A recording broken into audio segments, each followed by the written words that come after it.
ሰላም ሰላም ውድና የተከበራችሁ ብርሃን ሚዲያ ቤተሰቦች፣ ዛሬ እንግዲህ ስለ ፍቅር ታሪክ በግልጽ የሚያስረዳውን መጽሐፍ ይዤላችሁ ወደ እናንተ ቀርቤያለሁ። ሁላችንም በፍቅር ህይወት ላይ እንግዲህ ማለፋችን የማይቀር ስለሆነ ከዚህ የፍቅር ታሪክ እንግዲህ አንዳንድ ነገሮችን እንማራለን ብዬ አስባለሁ።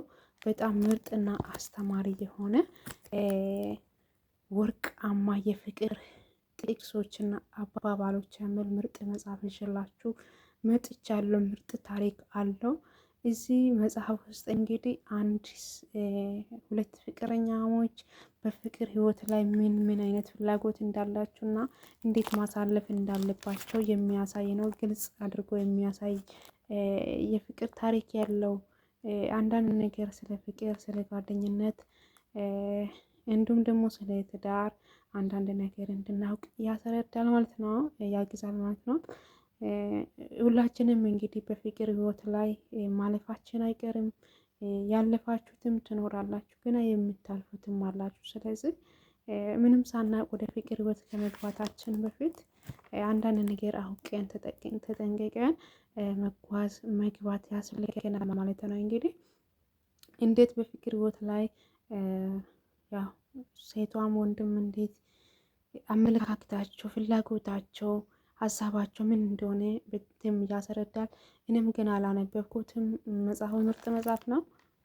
እንግዲህ ለማንበብ እና ለቻናል ቤተሰቦች እንግዲህ ለማንበብ ለራስና ለቻናል ቤተሰቦች አነባለሁ ብዬ ከሰው ተቀብዬ ነው የመጣሁት።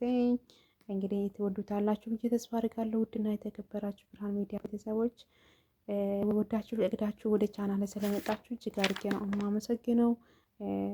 ቻናልን ሰብስክራይብ በማድረግ ቤተሰብ ሆኖ ወዳችሁ ፈቅዳችሁ ስለመጣችሁ አመሰግናለሁ።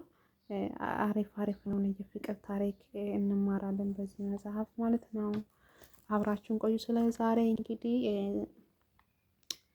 ፍቅር ላለች ያለ ብላለሁ ብላል ቤተሰብ።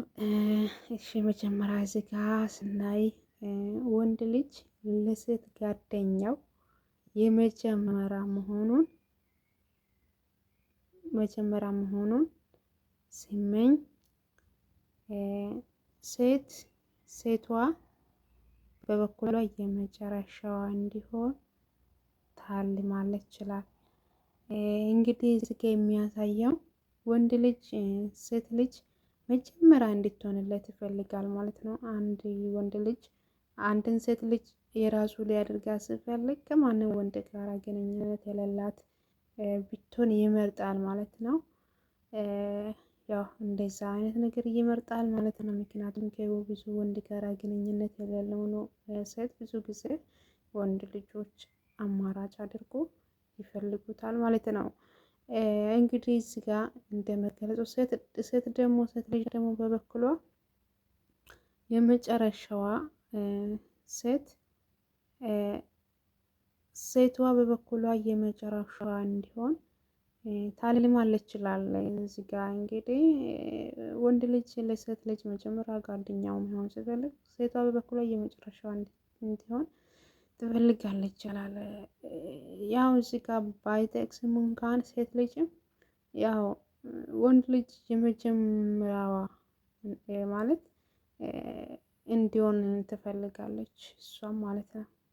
ያው ሁላችንም አንድ ሴት ልጅ ያው እሷም እንግዲህ ትፈልጋለች የመጀመሪያዋ እንዲሆን እና የመጨረሻም እንዲሆን ትፈልጋለች ማለት ነው።